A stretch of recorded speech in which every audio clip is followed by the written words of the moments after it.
자, 오늘은 동방 박사가 주는 세 가지 교훈이라는 제목으로 말씀을 나누기를 원합니다. 한번 따라해 보세요. 동방 박사가 주는 세 가지 교훈. 저는 평생 동방 박사가 세 명인 줄 알았습니다. 그런데 어느 날 책을 읽는데 동방 박사가 세 명이 아니라는 거예요. 깜짝 놀랐습니다. 그래서 성경을 자세히 읽어봤어요. 정말로 동방 박사가 세 명이라고 하는 구절이 없었습니다. 동방 박사가 드린 예물이 세 가지이지 동방 박사가 세 명이라는 구절은 없더라고요. 예물이 세 가지이니까 아마도 동방 박사가 세 명이지 않았을까 추측을 했던 것 같아요. 그리고 이것이 전설이 되어 수천 년간 관습적으로 내려오게 된 것이죠. 그래서 수많은 그리스도인들이 동방 박사가 세 명이라고 배우게 된 것 같습니다. 습관적인 가르침, 관습, 이것이 정말 무섭구나 그런 생각을 했어요. 왜냐하면 눈을 가릴 수 있으니까 말이죠. 성탄 시즌이죠. 오늘은 성탄절마다 등장하는 동방 박사를 통해서 하나님께서 우리에게 주시는 영적인 내용이 무엇인지 살펴보기를 원합니다. 오늘날 한국 사회는 정말 시끄럽고 또 어둡습니다. 이때 우리 그리스도인들은 어떻게 살아야 하는 것일까요? 한국 사회는 거짓말이 난무하고 있어요. 가짜 뉴스가 난무하고 있어요. 좌파와 우파가 극심한 대립을 하고 있습니다. 친중인이 친민이 하는 이야기를 이제 우리는 너무 쉽게 듣고 있습니다. 여러 가지 갈등과 문제가 이 사회 가운데 가득 쌓이고 있어요. 이 모든 문제 속에서 우리 그리스도인들도 자유롭지 못할 거예요. 우리 예수 믿는 사람들은 이런 한국 사회에서 과연 무엇을 선택하고 어떻게 살아야 되는 것일까요? 어떤 것이 하나님의 뜻일까요? 오늘은 동방 박사를 통해서 이런 시대 속에 살아가는 우리에게 주는 영적인 교훈이 무엇인지 한번 깊이 묵상해 봤으면 좋겠습니다. 동방 박사를 통해서 우리가 얻을 수 있는 교훈은 뭘까요? 첫 번째는 간절한 소망이에요. 한번 따라해 보세요. 간절한 소망. 자, 동방 박사는 어느 나라 사람일까요? 먼저 동방 박사라는 단어에서 동방이라는 단어를 한번 생각해 보죠. 동방은 어디일까요? 어떤 사람들은 한국이라고 이야기를 하더라고요. 왜냐하면 동방은 전통적으로 한국이었다. 그래서 동방을 한국이라는 거예요. 그러면 동방 박사가 한국 사람이었을까요? 이 당시면 삼국시대인 것 같은데 그러면 동방 박사는 고구려 사람일까요? 신라 사람이었을까요? 백제 사람이었을까요? 말갈이었을까요? 여진족이었을까요? 동방 박사를 한국 사람이라고 믿는 사람은 아마 없을 겁니다. 그러면 동방 박사에서 동방은 어딜까요? 그것은 페르시아를 지칭하는 거예요. 당시 중동 사람과 그리스 사람과 로마 사람들은 동방을 페르시아라고 생각을 했습니다. 페르시아를 동방이라고 불렀어요. 자, 그러면 우리가 알 수 있어요. 동방 박사는 어느 나라 사람일까요? 페르시아 사람일 거예요. 그러면 박사는 뭘까요? 대학교에서 박사 학위를 받았다는 뜻일까요? PhD 학위를 받았다는 뜻일까요? 이 박사라는 용어는 뭡니까? 이 박사라는 용어는 그리스어로 마고스라고 하는데요. 마고스는 뭐죠? 학자를 뜻해요. 천문학, 점성술, 역사학, 지혜문학을 연구하는 학자를 마고스라고 불렀어요. 자, 그럼 이제 동방 박사가 누구인지 알 수 있을 것 같습니다. 동방 박사들은 페르시아 사람들이고 페르시아에서 천문학과 점성술과 역사학과 지혜문학을 연구하던 학자들이었어요. 그러면 이제 이런 질문이 생깁니다. 왜 유태인도 아니고 이방 사람인 페르시아 학자들이 메시아, 아기 예수님에 대해서 관심을 가지게 되었을까 하는 거예요. 그들은 이것을 어떻게 알았을까요? 어떻게 페르시아 사람들이 아기 예수님, 메시아에 대해서 알고 있었느냐 하는 거예요. 왜 이런 관심을 갖게 되었을까요? 남유다 왕국이 예수님이 태어나시기 전 586년 전에 바벨론에 의해서 멸망당했어요. 그런데 바벨론은 곧 이어서 페르시아 제국에 의해서 멸망당했습니다. 페르시아 제국의 황제인 고레스 황제는 바벨론 시대 때 끌려왔던 수많은 나라의 포로들에게 자유를 선포했어요. 특별히 유대인들에게 너희들은 너의 고향 예루살렘에 돌아가서 성전을 재건하라, 이렇게 자유를 선포해 줬어요. 그러자 수많은 유대인들이 기쁨을 가지고 예루살렘으로 돌아와 성전을 재건하게 됩니다. 그런데 모든 유대인들이 다 예루살렘으로 돌아간 것이 아니었어요. 여러분, 70년이라는 세월은 정말 긴 시간이에요. 그 바벨론 땅에서, 페르시아 제국에서 태어나서 성장한 사람의 나이가 70살이 됐다는 거잖아요. 이미 페르시아 땅에서 정착하고 터를 잡은 유대인들이 많아요. 땅도 있고요, 직장도 있고요, 또 결혼해서 아이도 낳고 살고 있어요. 페르시아 언어가 더 익숙한 사람들이 많을 거예요. 그래서 상당수 많은 유대인들이, 이스라엘 사람들이 예루살렘으로 귀환하지 않고 그냥 페르시아 지역에 남아 살았습니다. 그 이후 이스라엘은 엄청난 역사의 격변을 겪게 돼요. 그리스의 침략을 받게 되고 이후 로마의 통치를 받게 됩니다. 그러자 수많은 유대인들이 나라를 벗어나서 전 세계에 흩어져 살면서 장사하는 사람으로 살게 되었어요. 그래서 유대인들이 그 당시에 이미 전 세계에 퍼져 살았거든요. 한번 볼까요? 사도행전 2장 5절에서 11절을 보죠. 사도행전 2장 5절에서 11절.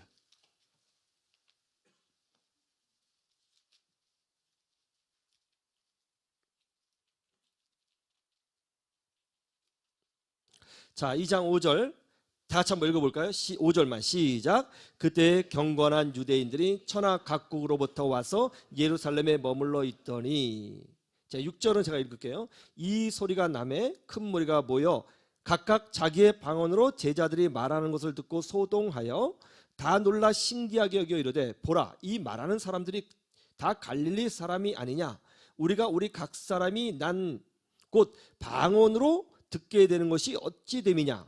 그 다음에 한번 읽어보세요. 9절 시작. 우리는 바데인가 메데인가 알람인가 또 메소포타미아 유대와 갑바도기와 본도와 아시와 부르기아와 밤빌리아 애국가 및 구레네에 가까운 리비아 여러 지방에 사는 사람들과 로마로부터 온 나그네 곧 유대인과 유대교에 들어온 사람들과 그레데인과 아라비아인들이라. 우리가 다 우리의 각 언어로 하나님의 큰 일을 말함을 듣는도다 하고.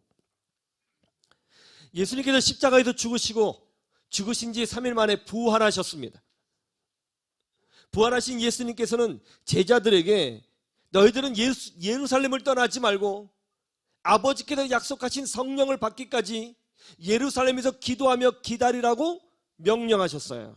그래서 제자들이 예루살렘을 떠나지 않고 예루살렘에 모여 열심히 기도하고 있었습니다. 그런데 오순절날, 유대인의 명절이에요. 아주 큰 명절입니다.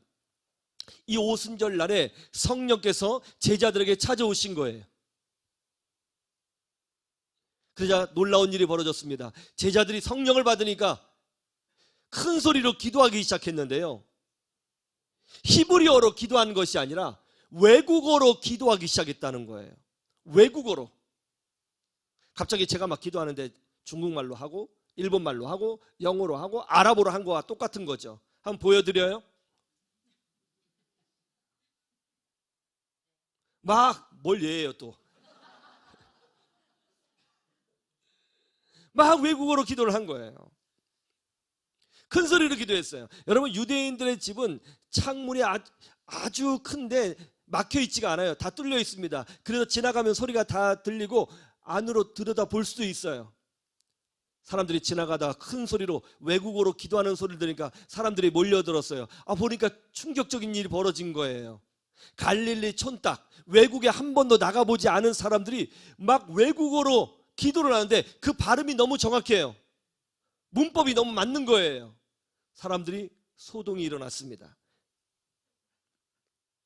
그때 천하각지에서 모인 유대인이라고 했는데 이 사람들이 뭐라고 했냐면 9절을 보세요. 다시 한번 9절 다 같이 볼까요? 시작.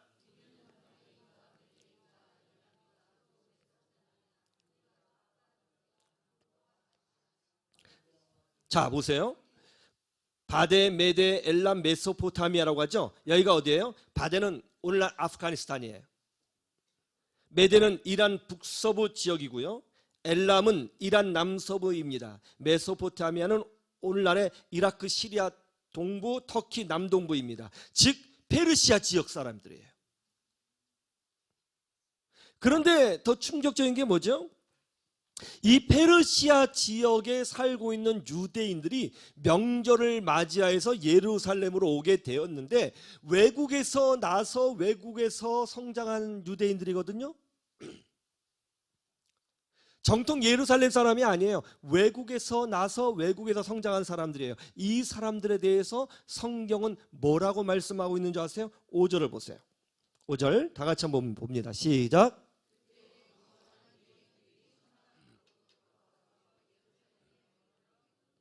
자, 이 페르시아 지역에서 나고 살고 페르시아 언어에 익숙했던, 어떻게 보면 교포죠. 교포 출신의 유대인에 대해서 성경은 뭐라고 평가하고 있냐면 경건하다고 정의하고 있어요. 허접한 신앙인이 아니에요. 굉장히 경건했던 거예요.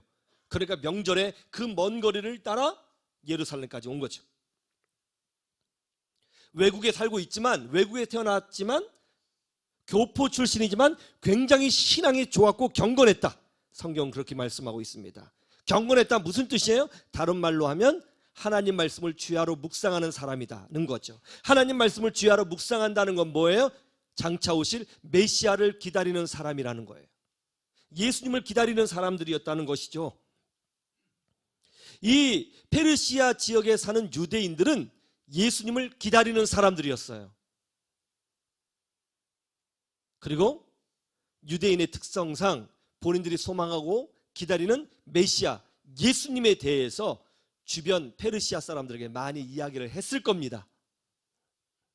자, 그럼 페르시아 학자들, 동방 박사들이 어떻게 메시아에 관한 이야기를 알게 되었는지 우리는 충분히 유추할 수 있어요. 어떻게 알았을까요? 같은 동네에 살고 있는 경건한 유대인으로부터 메시아에 관한 얘기를 들었던 거죠. 그렇죠?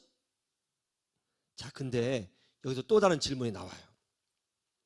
그러면 페르시아 학자들이 유대인들이 말하는 메시아에 관하여 왜 관심을 가졌느냐 하는 거예요. 그 유대 나라, 그 조그만 나라 아니야, 뭐 지들만의 어떤 전설이겠지 하고 무시할 수도 있잖아요. 그렇죠? 필리핀 사람이 왔는데 필리핀의 전설을 얘기해주면 믿겠어요? 갑자기 필리핀 하면서 가지 않을 거 아니에요? 아니, 페르시아 대제국의 학자들이 그 작은 나라 사람들이 전해주는 그런 전설 같은 이야기를 어떻게 마음으로 받아들이고 믿게 되었느냐, 어떻게 그것을 마음에 간직하고 하게 되었느냐 하는 거예요. 이게 참 놀라운 거거든요. 당시 중동 국가의 현실은 전쟁터였어요. 로마는 끊임없이 주변국 나라 사람들과 전쟁을 벌였습니다. 당시 페르시아 세력과 로마의 세력은 중동에서 계속 충돌이 일어났어요. 엄청나게 많은 청년들과 젊은이들이 전쟁터에서 죽어갔습니다. 그것이 예수님이 태어났을 당시에 중동의 현실이었어요. 정말 많은 사람들이 죽었어요. 극심하게 가난했습니다. 전쟁이 나고 가난하니까 사기꾼들이 넘쳐났어요. 가짜들이 넘쳐났어요. 장사를 할 때 사기를 칩니다. 여자들을 납치합니다. 어린아이를 노예로 팔아버립니다. 이런 끔찍한 사회 현상들이 중동 곳곳에 나타났어요. 거대한 두 개의 문명, 아주 탁월한 문명, 굉장히 이성적이고 합리적이고 과학적이었던 두 문명, 이 페르시아 문명과 로마 문명이 만났으면 사람들을 더 행복하게 해줘야 되는데, 이 탁월한 문명이 만났는데 사람들을 행복하게 해주는 것이 아니라 전쟁이 나서 젊은이들이 죽고 사회가 점점점 어두워졌다는 거예요.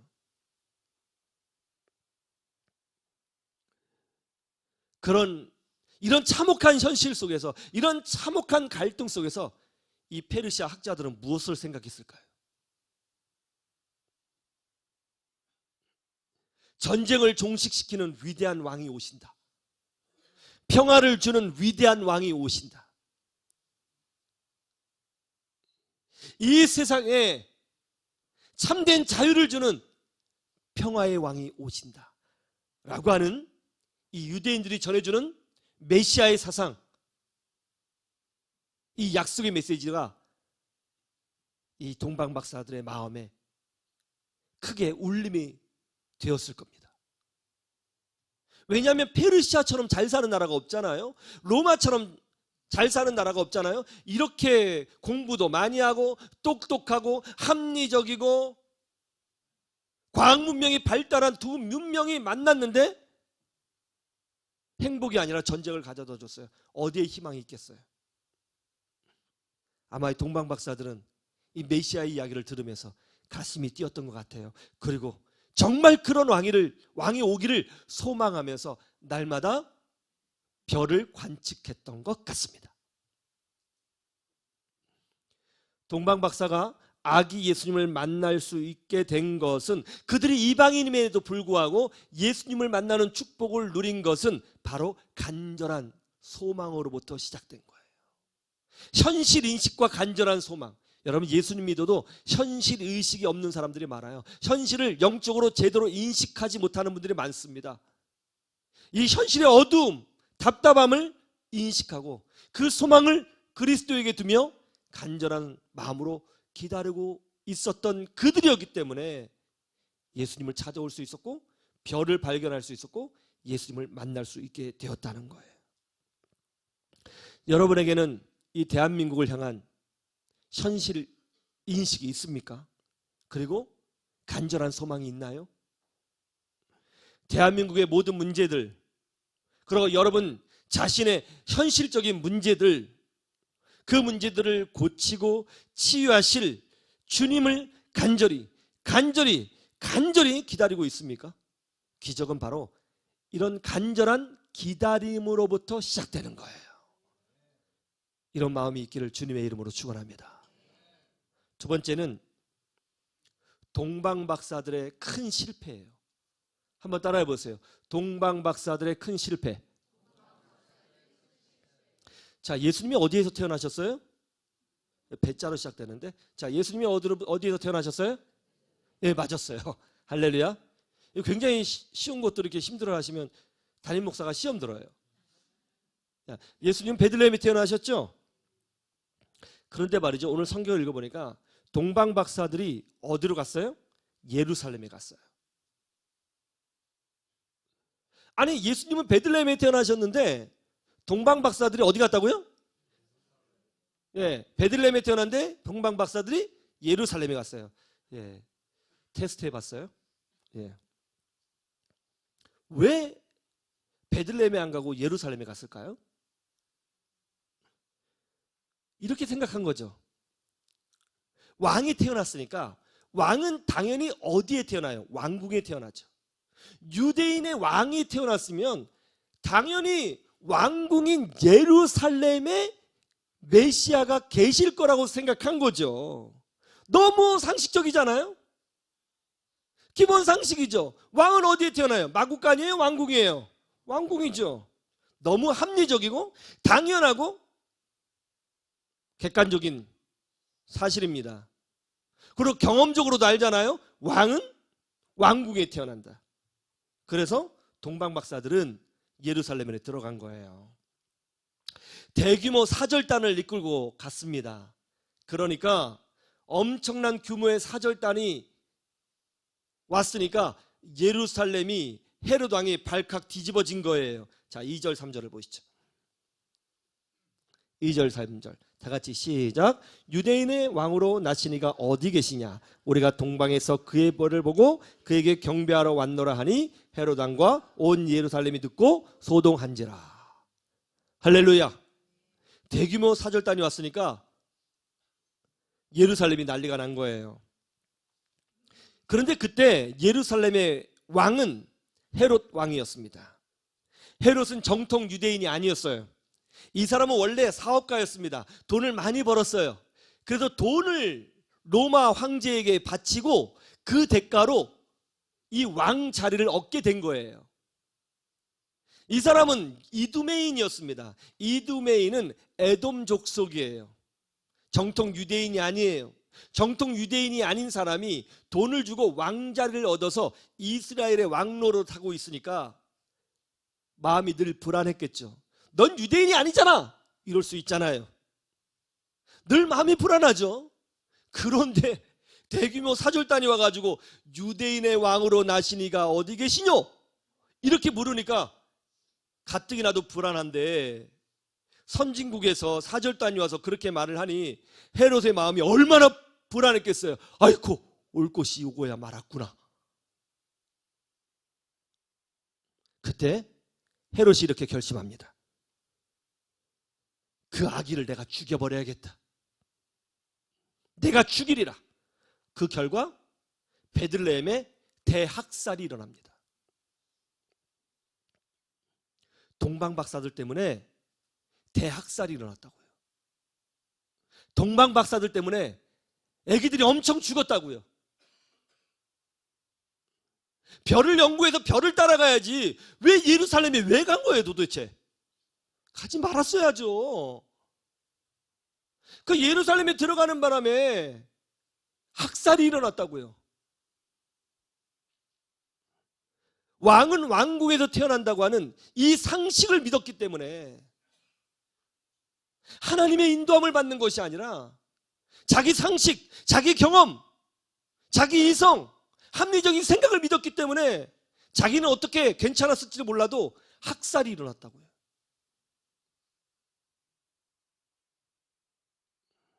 시작이 영적인 것이라면 마무리도 영적인 것이어야 하는 것입니다.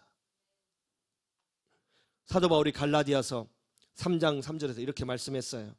너희가 이같이 어리석으냐? 성령으로 시작하였다가 이제는 육체로 마치겠느냐? 성령으로 시작했으면 그 마무리도 성령으로 마무리되어야 하는 것이 옳은 것입니다. 영적인 것은 영적으로 결론을 내야 되는 것입니다. 하나님으로 시작했으면 하나님으로 결론을 내야 되는 것입니다. 영적인 것을 시작했는데 육적으로 결론 내요? 주여하고 찬양하면서 육적인 것으로 결론 내요?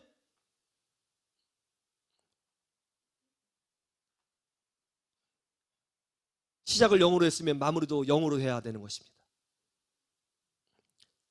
왜 베들레헴의 아기들이 학살당해야 했을까요? 그 어린아이들이 왜 죽어야 했습니까? 왜 이런 재앙이 온 거예요? 왜 예수님이 죽을 뻔한 거예요? 동방박사들이 영적으로 무지해서 그런 거예요. 그들이 하나님보다 자기의 상식을, 자기의 논리를, 자기의 합리적인 생각을, 자기의 경험을, 자기의 학식을, 자기의 학벌을, 자기의 생각을 더 의지했거든요. 사람이 떡으로만 사는 것이 아니라 하나님 입에서 나오는 말씀으로 산다고 했습니다. 영의 사람으로 살아갈 때에 우리는 세상의 것을 뛰어넘을 수 있는 영의 사람이 될 줄로 믿습니다. 영으로 시작했으면 영으로 여러분의 신앙을 마무리하셔야 되는 것입니다. 영으로 시작했는데 육으로 마무리하면 이런 재앙이 올 수 있다는 거예요. 흔들리지 않고 믿음으로 승리하시기를 주님의 이름으로 축원합니다. 세 번째는 인도함을 받아야 된다는 거예요. 따라해 보세요. 인도함을 받아야 한다. 자, 동방 박사들은 어쨌든 예루살렘에 들어가서 장차 오실 메시아가 베들레헴에서 나신다는 정보를 알게 되었어요. 예루살렘에 나온 동방 박사들은 이제 베들레헴으로 향해 떠났습니다.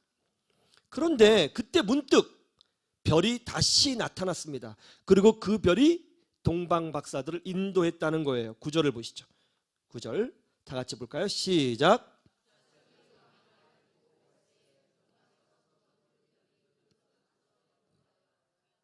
악이 있는 곳 위에 머물러 서 있는지라. 여기서 이상한 것이 보이죠? 동방 박사들은 이미 예수님이 베들레헴이라는 지역에 나신다는 정보를 얻었어요. 그러면 이제 그 길로 가면 되는 거예요. 그런데 문득 별이 나타나서 동방 박사들을 인도해 줬다는 것이죠. 아니, 이미 베들레헴이라는 정보를 알고 있는데 별의 인도함을 받을 필요가 있을까요? 이미 베들레헴에서 나신다는 걸 알고 있어요. 베들레헴은 굉장히 작은 동네예요. 아주 굉장히 작습니다. 그럼 그쪽 방향으로 가면 돼요. 별이 나타날 이유가 없어요. 그리고 별의 인도함을 받을 필요도 없습니다. 그냥 베들레헴이라는 걸 알았으니까 베들레헴 가면 되는 거예요. 그럼에도 불구하고 하나님은 동방 박사들에게 별을 다시 보여주셨고 그들을 인도하셨다는 거예요. 그러자 동방 박사들은 지도를 보지 않고, 이게 중요해요, 지도를 의지하지 않고 그때부터 별을 따라갔다는 거예요.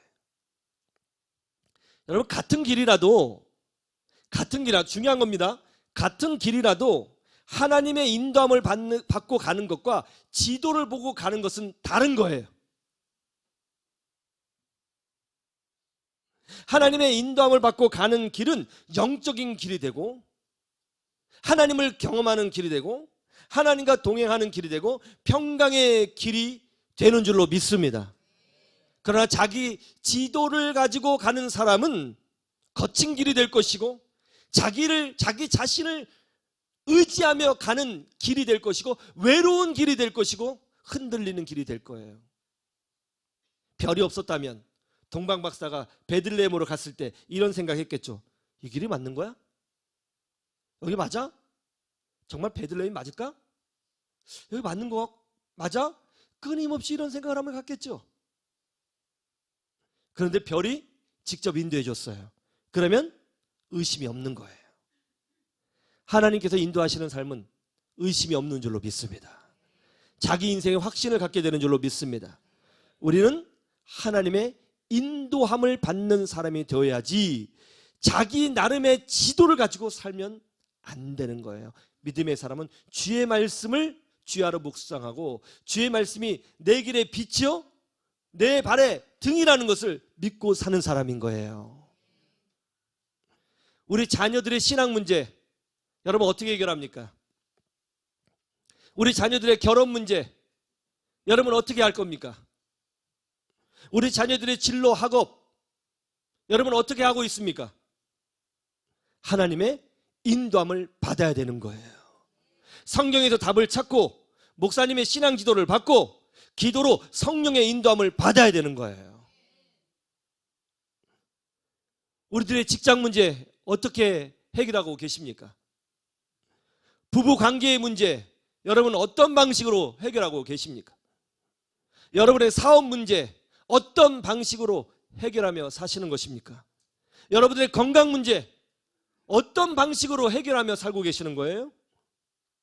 어떻게 해요? 여러분이 가지고 있는 지도는 뭐예요?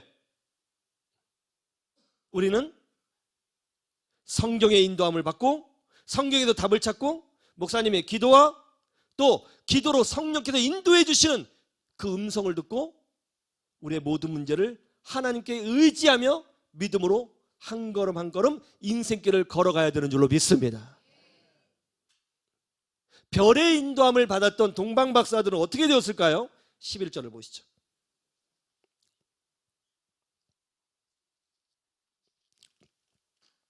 자, 11절 다 같이 시작.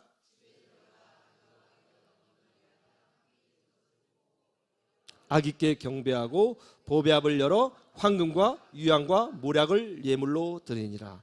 별의 인도함을 받은 동방 박사들은 결국 예수님을 만났어요. 아기 예수님께 경배하는 예배자가 되었습니다. 하나님 나라와 상관없었던 그 이방인 페르시아 사람이 예수님을 만나는 사람이 되었어요. 천국을 소유하게 된 거예요. 동방박사는 우리 인생의 사실은 축소판이에요. 간절한 소망, 그리고 동방박사들의 큰 실패, 실수. 정답을 알고 있지만 그럼에도 불구하고 자신의 지도를 의지하지 않고 별의 인도함을 받아 결국 예수님을 만났던 동방박사의 삶. 이 세 가지 메시지 교훈 중에 어떤 것이 여러분에게 꼭 필요한 말씀이었나요? 어떤 것이 여러분의 마음을 울렸습니까? 오늘 동방박사가 우리에게 가르쳐준 교훈을 통해서 여러분의 모든 인생 문제가 그리스도 안에서 해결되어지고 주의 은혜로 채워지는 역사가 일어나기를 주님의 이름으로 축원합니다. 축원합니다.